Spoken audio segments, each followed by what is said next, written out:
আমাদের জাতীয়তাবাদী দল বিরুদ্ধ ইউনিয়ন শাখা কর্তৃক আয়োজিত এই বড় মাগুরায় আজকের এই উঠান বৈঠকের সম্মানিত সভাপতি আমিনুল ভাই, উপস্থিত আপনাদের প্রিয় নেতা ইউনিয়নের চেয়ারম্যান, সাবেক সাধারণ সম্পাদক আমাদের জাতীয়তাবাদী দল নওগাঁগঞ্জ উপজেলা শাখা জনাব নজরুল ইসলাম ফতে, এখানে উপস্থিত আছেন বাংলাদেশ জাতীয়তাবাদী দল বিরামপুর উপজেলা শাখার সম্মানিত সভাপতি মামুন ভাই, বিরামপুর পৌর শাখার সভাপতি রেজু ভাই এবং ওনাদের সমন্বয়কারী নুরু ভাই সহ বাংলাদেশ জাতীয়তাবাদী দলের নওগাঁগঞ্জের বিভিন্ন পর্যায়ে নেতৃবৃন্দ এবং অঙ্গ সহযোগী সংগঠনের সম্মানিত উপজেলা শাখার এবং ইউনিয়ন শাখার সম্মানিত নেতা কর্মীগণ ও এখানে রাজা মাস্টারও আছে। ও আচ্ছা, এখানে আমাদের পৌর বিএনপির ভারপ্রাপ্ত সভাপতি মিলন ভাই উপস্থিত আছে। এখানে আমাদের অ্যাডভোকেট শিরন সহ আরও মানে আপনার বিরামপুর উপজেলা এবং পৌর শাখার অন্যান্য নেতৃবৃন্দ উপস্থিত আছেন। সবচেয়ে যারা বেশি গুরুত্বপূর্ণ যারা উপস্থিত আছেন তারা হচ্ছেন আপনারা, এই বড় মাগুরা গ্রামের এই আমার ভাইয়েরা, মুরব্বীরা এবং আমার বোনেরা এবং মায়েরা, আসসালামু আলাইকুম। আমি আজকে সারাদিনে আমি যত ঘুরেছি মানে মানুষের সাথে দেখা করেছি, এখন আমার কাছে সবচেয়ে ভালো লাগছে। কারণ আমি তো ময়মনসিংহে বড় হয়েছি, তো জন্ম সব ওখানে আর কি। আমি যে দিনাজপুরের ভাষা অল্প পারি, বেশি পারি না, ময়মনসিংহেরটা আবার খুব ভালো পারি। ওইখানে একটা কথা আছে, শেষ ভালো যার সব ভালো না।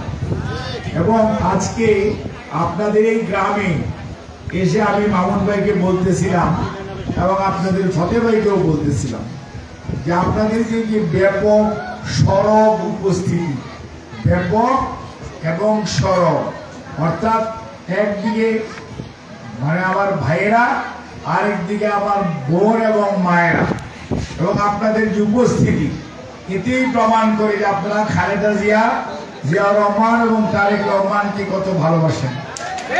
এবং সেজন্য আমি আপনাদেরকে আমাদের দলের পক্ষ থেকে ধন্যবাদ জানাই, কৃতজ্ঞতা জানাই। আর যারা আজকের এই উঠান বৈঠকের আয়োজন করেছেন তাদেরকে আমি ধন্যবাদ জানাই যে এই ব্যাপক আয়োজনের জন্য। আমি সত্যি সত্যি আমি কল্পনাও করি নাই যে উঠান বৈঠক এত বড় এবং ব্যাপকভাবে আপনারা আয়োজন করতে পারেন। আমি রিয়েলি সত্যি সত্যি আপনাদের প্রতি কৃতজ্ঞ। ঠিক আছে, আপনাদেরকে ধন্যবাদ জানাই এবং আমার পক্ষ থেকে আমি আপনাদের সবাইকে অভিনন্দন এবং শুভেচ্ছা জানাচ্ছি। ভাই এবং বোনের, আপনারা তো অনেকক্ষণ যাবৎ আমাদের বক্তব্য শুনেছেন। এখন রাত্র হয়েছে, দিনাজপুরের মানুষ তো আগে মাগরিবের নামাজের পরে ভাত খেত, এশার নামাজের সাথে সাথে ঘুমাতে যেত। এটা আজকের কথা না, আজকের থেকে 50 বছর বা 40 বছর আগে এটাই ছিল দিনাজপুরের চরিত্র আর চিত্র। আর এখন আজকে রাত্রে এখন 9টা বাজে, আমার মায়েরা তাদের বাচ্চা নিয়ে এখানে উপস্থিত, ভাইয়েরা উপস্থিত এবং ছলমলে আলোর মধ্যে সেই অনুষ্ঠান হচ্ছে। আল্লাহর কি অশেষ মেহেরবানি। এবং আপনাদের কাছে আমাদের নেতারা বক্তব্য রেখেছেন, আমি আপনাদেরকে শুধুমাত্র এটুকু বলতে চাই, ফতে ভাই মাত্র কিছু বলেছে, কিছু কিছু উন্নয়নের কথা বলেছে। আমাদের বক্তব্য হচ্ছে এই যে ইলেকট্রিক বাতি জ্বলতেছে না, এই যে দেখতেছেন না, এটা শহীদ রাষ্ট্রপতি জিয়াউর রহমান প্রথম REB, রুরাল ইলেকট্রিক, আপনারা যেটার নাম বলেন পল্লী বিদ্যুৎ বাংলায়, এটার ইংলিশ নামটা হচ্ছে REB, রুরাল ইলেকট্রিফিকেশন বোর্ড। এবং এইটা প্রথম বাংলাদেশে এইটার আনেন শহীদ রাষ্ট্রপতি জিয়াউর রহমান, বিএনপির প্রতিষ্ঠাতা। বুঝতে পেরেছেন? এই যে বাচ্চারা আজকে আপনাদের স্কুলে যায়, স্কুলে গেলে উপবৃত্তির যে বিষয়টা এটা চালু করেছিলেন বেগম খালেদা জিয়া। এই যে মেয়েরা এখন দল বেঁধে সাইকেল চালাইয়া তারা স্কুলে যায় এবং বিনা পয়সায় বই আর ক্লাস 12 ক্লাস পর্যন্ত মেয়েদের পড়াশোনা যে বিনা বেতনে করার যে সিস্টেম এটাকে চালু করেছে বেগম খালেদা জিয়া। কাজেই মনে রাখবেন, বাংলাদেশ জাতীয়তাবাদী দল শুধু পুরুষদের জন্য না, কারণ খালেদা জিয়া আমরা জানি এই দেশের মহিলারা সবচেয়ে বেশি পছন্দ করে যে নেত্রীকে, তিনি হচ্ছেন বেগম খালেদা জিয়া। এবং যার উদাহরণ হচ্ছে উনি 23টা সংসদীয় পদ ইলেকশন করেছে, 23টাতে আলহামদুলিল্লাহ ব্যাপক ভোটের ব্যবধানে সব সময় বেগম খালেদা জিয়া জয়যুক্ত হয়েছে। অর্থাৎ উনিও যেমন আপনাদেরকে ভালোবাসেন, আপনারাও ওনাকে ভালোবাসার প্রতিদান দিয়েছেন। কাজে আমরা শহীদ জিয়া, খালেদা জিয়া এবং আমাদের নেতা জনাব তারেক রহমানের বার্তা নিয়ে আমরা আজকে আপনাদের কাছে এসেছি। আমাদের বক্তব্যটা কি, আমরা 31 দফা আমাদের নেতা কর্মীরা আপনাদেরকে লিখে দিয়েছে, পেয়েছেন? আচ্ছা, যদি পেয়ে না থাকেন এবং আমি নেতা কর্মীদেরকে বলবো সবার ঘরে ঘরে সেই 31 দফা লিফলেট আপনারা পৌঁছে দিবেন। এবং সেই লিফলেটে আমরা 31 দফার মধ্যে শিক্ষার কথা বলেছি, আগামীর শিক্ষা ব্যবস্থা কি হবে, কৃষির কথা বলা হয়েছে, স্বাস্থ্যের কথা বলা হয়েছে, খাদ্যের কথা বলা হয়েছে, আইন শৃঙ্খলার কথা বলা হয়েছে এবং আপনার হাঁস, মুরগি, গরু, ছাগল অর্থাৎ এগুলোর ভবিষ্যৎ কিভাবে উৎপাদন করলে দেশের মানুষের চাহিদা মিটিয়ে বাইরে রপ্তানি করা যাবে সেটার কথা বলা হয়েছে। এই যে আমাদের নতুন প্রজন্ম, যাদের বয়স মনে করেন আজকে 15 থেকে শুরু করে 30 বছর, যারা চাকরি বাকরি নাই, তাদের কোনো এমপ্লয়মেন্টের সুযোগ নাই, তাদের কিভাবে চাকরির ব্যবস্থা করা যাবে সেসব কথা বলা হয়েছে 31 দফাতে। এবং এটি প্রণয়ন করেছে বাংলাদেশ জাতীয়তাবাদী দলের ভারপ্রাপ্ত চেয়ারম্যান জনাব তারেক রহমান। এবং এই যে আজকে প্রণয়ন করেছে তা নয়, 2022-এর ডিসেম্বর মাসে প্রথম এটি প্রণীত হয়েছে, তারপরে 2023-এর জুলাই থেকে এটি ব্যাপকভাবে সারা বাংলাদেশে ছড়িয়ে দেওয়া হয়েছে এবং বাংলাদেশের গণতান্ত্রিক আমি মানুষ আবার রাজনৈতিক দল এটিকে আজকে গ্রহণ করেছে। এবং আগামীর বাংলাদেশ যেখানে আইনের শাসন থাকবে, দুর্নীতি থাকবে না, দুঃশাসন থাকবে না এবং কৃষক তার উৎপাদিত পণ্যের ন্যায্য মূল্য পাবে এবং মা বোনেরা যারা স্কুল কলেজে যাতায়াত করে নির্বিঘ্নে যাতায়াত করতে পারবে, আইন শৃঙ্খলা পরিস্থিতি উন্নত হবে এবং কোনো অবস্থাতেই কোনো দুশ্চিন্তা করার কোনো কারণ থাকবে না। দুঃখী মানুষরা পেট পুড়ে আপনি দুবেলা ভাত খেতে পারবে, এইরকম একটি সুখী সমৃদ্ধ বাংলাদেশ যেখানে সুশাসন থাকবে, সেটির কথাই 31 দফাতে লেখা আছে।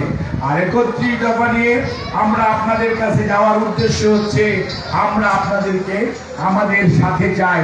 আমরা চাই 31 দফার পক্ষে আপনারা ঐক্যবদ্ধ হন এবং 31 দফার আলোকে বাংলাদেশ জাতীয়তাবাদী দলের পতাকা দল ঐক্যবদ্ধ হয়ে আগামী 26-এর মধ্য ফেব্রুয়ারির মধ্যে যে নির্বাচন, সেই নির্বাচনকে ধানের শীষের প্রতীকে আপনারা জয়যুক্ত করুন, আপনাদের সেবা করার সুযোগ দিন।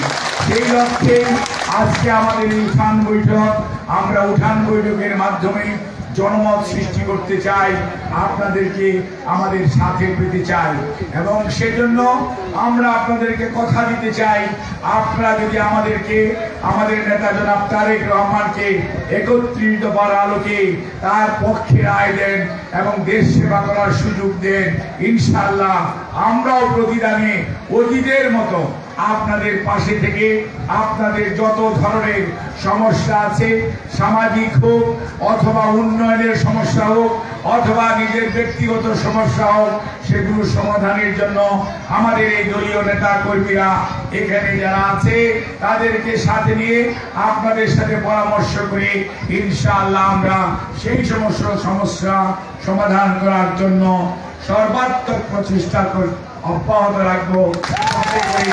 এই বাংলাদেশে আমরা কেউ আর কোনোদিন বৈষম্যের শিকার না হই এবং আমরা এমন বাংলাদেশ চাই যেই বাংলাদেশে তারা কাউকে পালিয়ে যেতে হবে না, যেই বাংলাদেশে সবাই একসাথে বসবাস করব এবং কোনো অবস্থাতেই হিন্দু মুসলমান বৌদ্ধ খ্রিস্টান এভাবে কেউ বিভাজিত হবে না। এই বিনোদনগরের মানুষ, এই বড় মাগুরার মানুষ আমরা সবাই একসাথে ঐক্যবদ্ধভাবে ভাই ভাই ভাই বোন হিসাবে আমরা অবস্থান করব। একজনের প্রয়োজনে আরেকজন সহায়তা করব। কোনো অবস্থাতেই কারো কোনো ধরনের কার্যক্রমে আমরা কোনো ধরনের প্রতিবন্ধকতা সৃষ্টি করব না। সেই লক্ষ্যেই আমরা কাজ করতে চাই। অর্থাৎ আগামী বাংলাদেশ সুশাসনের বাংলাদেশ হবে। দুঃশাসন বাংলাদেশে আর কোনদিন আসার সুযোগ পাবে না। সেই লক্ষ্যেই আমরা কাজ করতে চাই এবং ধানের শীষ এবং তারেক রহমানের হাতকে, বিএনপির হাতকে এবং খালেদা জিয়ার হাতকে শক্তিশালী করতে চাই।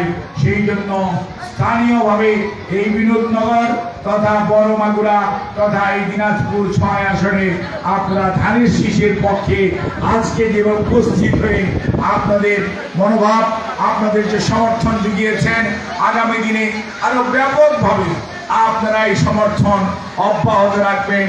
শুধু একটি কথা, দুইটি কথা স্মরণ করিয়ে দিতে চাই। আজকাল দেখবেন এতদিন কেউ আসে নাই, এখন দেখবেন বিশেষ করে মা বোনদেরকে অনেকেই তালিম দেওয়ার জন্য বাড়িতে বাড়িতে যায়। তাদের উদ্দেশ্যে শুধু খালি এটুকু বলতে চাই, তালিম দেওয়া খুবই ভালো যদি সেই তালিম ধর্মীয় যে নিয়ম নীতি আছে মেনে করা হয়। যদি বলা হয় আমাদের সাথে থাকলে অমুকটা পাওয়া যাবে, অমুক জায়গায় যাওয়া যাবে, তাহলে সেটার মধ্যে ডাল মে কুচ কালা হয়। অর্থাৎ চিন্তা করতে হবে যে আল্লাহ রাব্বুল আলামিন আপনাকে আমাকে আশরাফুল মাখলুকাত অর্থাৎ সৃষ্টি সেরা জীব আমাদেরকে বানিয়েছেন এবং ছেড়ে দিয়ে বলেছেন, বাবারা তোমরা তোমাদেরকে কাজ দিয়েছি, তোমাদের কোরআন তোমাদেরকে দেওয়া হয়েছে, তোমরা তোমাদের মতো চলো। যার যার হিসাব তাকে দিতে হবে। কোনো সমর্থন অথবা কেউ কাউকে কোথাও পাঠিয়ে দিতে পারবে না। একমাত্র সুপারিশ করার ক্ষমতা দিয়েছে আল্লাহ তার বন্ধু এবং আমাদের শেষ নবী হযরত আহমদ মুহাম্মদ মুস্তাফা সাল্লাল্লাহু আলাইহি সাল্লামকে। এর বাইরে কারো সুপারিশ করার কোনো সুযোগ নেই। আর একটি জিনিস মনে রাখতে হবে, ওই দিন বাপ ছেলের কথা ভুলে যাবে, ছেলে বাপের কথা ভুলে যাবে, মা তার বাচ্চাদের কথা ভুলে যাবে, বাচ্চা তার বাপ মায়ের কথা ভুলে যাবে। সেই দিন শেষ হাসরের দিন আপনাকে মনে রাখতে হবে, যারা সবাই এনফসি করতে করতে নিজের আমল নামা নিয়ে হাজির হবে। আমি যদি নামাজ সঠিকভাবে না পড়ি, আমি যদি ঈমান ঠিক না রাখি, আমি যদি রোজা ঠিক মতো না করি, আমি যদি যাকাত ঠিক মতো আদায় না করি, আমি যদি আমার উপর হজ ফরজ হওয়ার পরেও সেটি পালন না করি, তাহলে সত্যিকার অর্থে কেউ আমাকে ওই ভোট দিলে অমুক জায়গায় পাঠায় দেওয়া যাবে, অমুক কথা করা যাবে, এইগুলি যারা বলে তাদের ব্যাপারে সাবধান থাকতে হবে।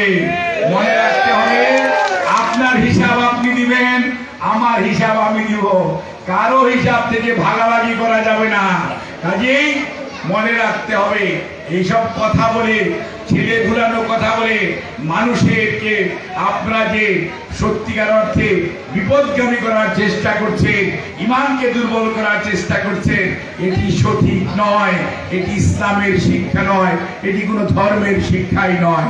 কাজেই এই ব্যাপারে শুধুমাত্র এটুকু বলেই আমি বলতে চাই, আগামী নির্বাচনে অনেক মানুষ অনেক কথা নিয়ে আসবে।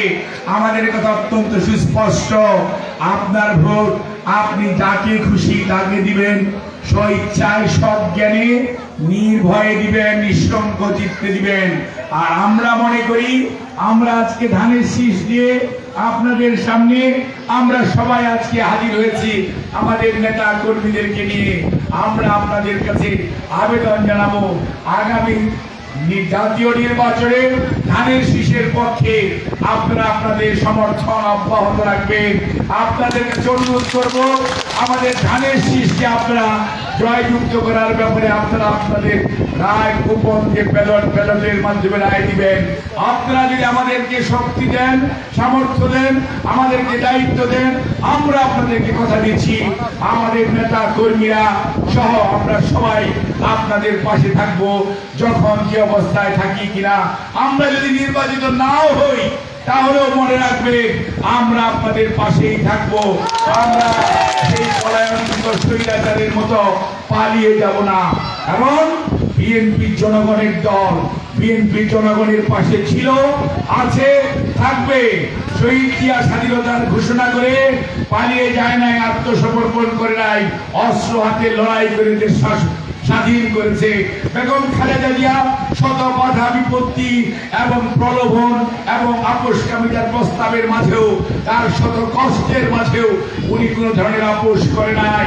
কাজে বিএনপির ইতিহাস হচ্ছে গৌরবের ইতিহাস, বিএনপির ইতিহাস হচ্ছে পালিয়ে না যাওয়ার ইতিহাস, বিএনপির ইতিহাস হচ্ছে মানুষের পাশে থাকার ইতিহাস, বিএনপির ইতিহাস হচ্ছে মানুষের কষ্টে মানুষের পাশে দাঁড়ানোর ইতিহাস।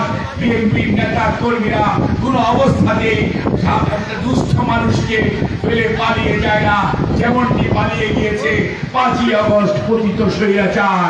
কাজেই মনে রাখতে হবে, মনে রাখতে হবে আমরা সেই নেতার সৈনিক, আমাদের নেতা শহীদ জিয়াউর রহমান, আমাদের নেত্রী বেগম খালেদা জিয়া, আমাদের নেতা জনাব তারেক রহমান।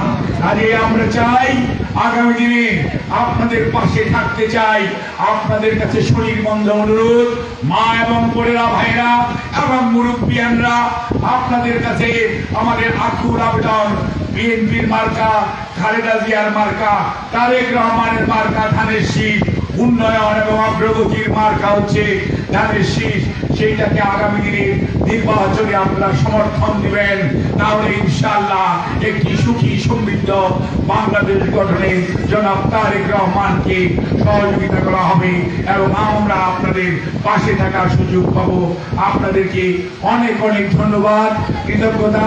আল্লাহ হাফেজ। বাংলাদেশ জিন্দাবাদ, বাংলাদেশ জাতীয়তাবাদী দল জিন্দাবাদ, শহীদ অমর হোক, শহীদ বেগম খালেদা জিয়া জিন্দাবাদ, জনাব তারেক রহমান জিন্দাবাদ।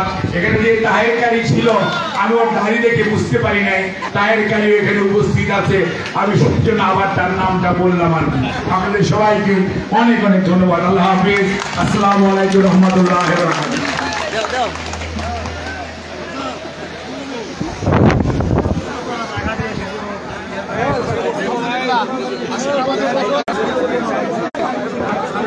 এই সব কেউ উঠবেন না, কেউ উঠবেন না, কেউ উঠবেন না। এই সাইড দাও, সাইড দাও, সাইড দেন, সাইড দেন।